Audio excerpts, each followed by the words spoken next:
Hi, I'm Dr. Chloe Carmichael. Thanks so much for checking out my 10 dating commandments. So just to qualify that a little bit right off the bat, these are actually dating guidelines. Everybody has a different thing that works for them. The idea here is to just find 10 of the guidelines that I have found that tend to work for clients in my practice.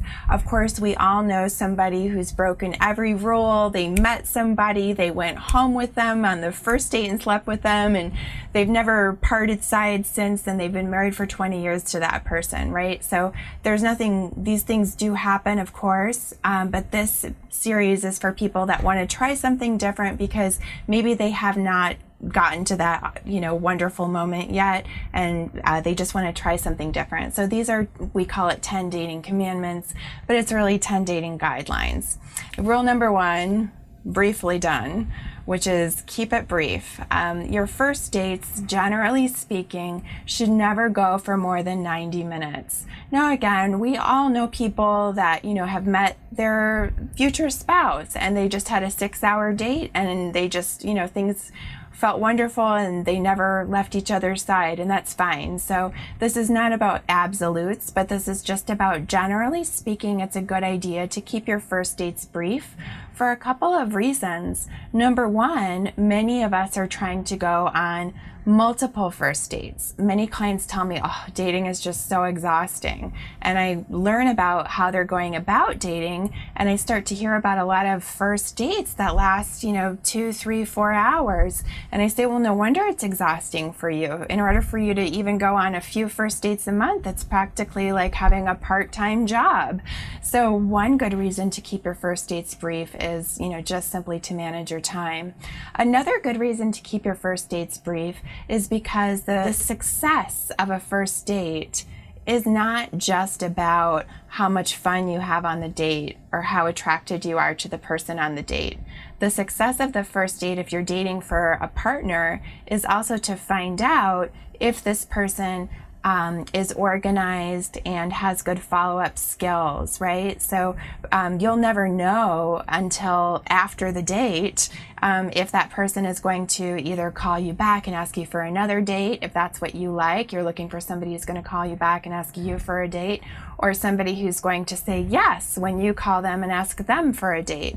There's a lot of different reasons why many people go on a first date and they have a great time, but then the next day they just kind of feel like, I don't know, or maybe the person has commitment issues and they actually get really scared when they meet somebody new. There's all kinds of different reasons why somebody could have a really good first date and then not follow up. So why waste your time with that? So generally speaking, it's a good idea to keep your first dates brief. Another reason for that is because many people experience what I kind of call a sharing hangover. So they go out with somebody and it's like this big, long, intimate date. It's like 4 or 5, sometimes 6 hours long. And by the end of that date, you know the person's whole life story and they know yours. And all of this has happened on a first date and it feels really magical. And even both parties at the time actually feel really excited by it. But then the next morning, you might wake up feeling like, wow, that was great, I can't wait for more. And that person might wake up feeling kind of overwhelmed and like, wow, that was a lot. And gee, what did she say? She told me about X, Y, and Z. And you've shared all this personal information before that person really had time to get to know you. So again, for a variety of reasons, my first commandment / guideline for dating is to keep the first dates brief. The second command of dating, rule number 2, numbers for you. Hit your number.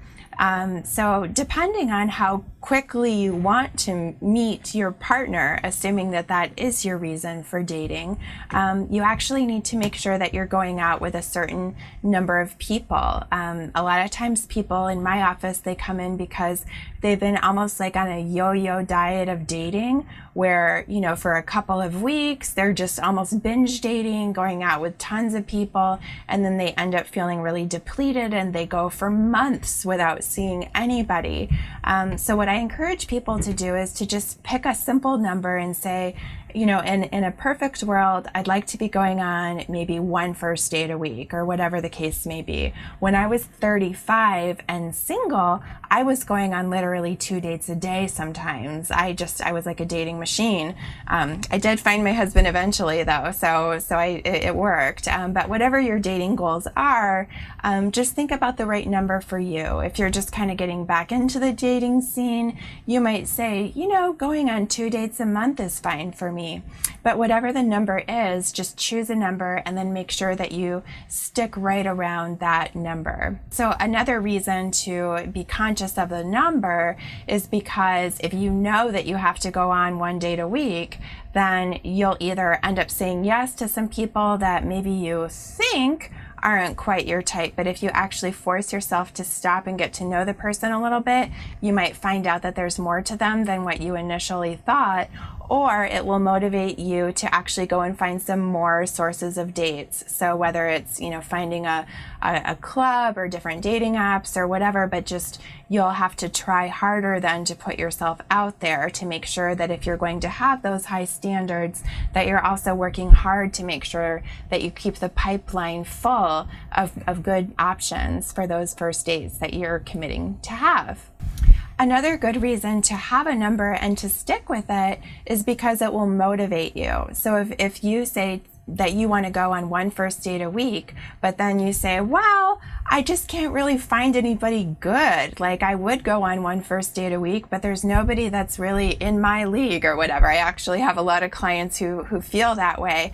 And I tell them, well, then the reason that you should not drop your number is because having that number will motivate you, that if you know you have to go on 1 first date a week, you're either going to have to say yes to somebody that, maybe isn't quite what you think that you're looking for, and maybe it will help you to actually manage your expectations a little bit and get to know a little bit more about who is actually out there, make sure that you're connected to reality.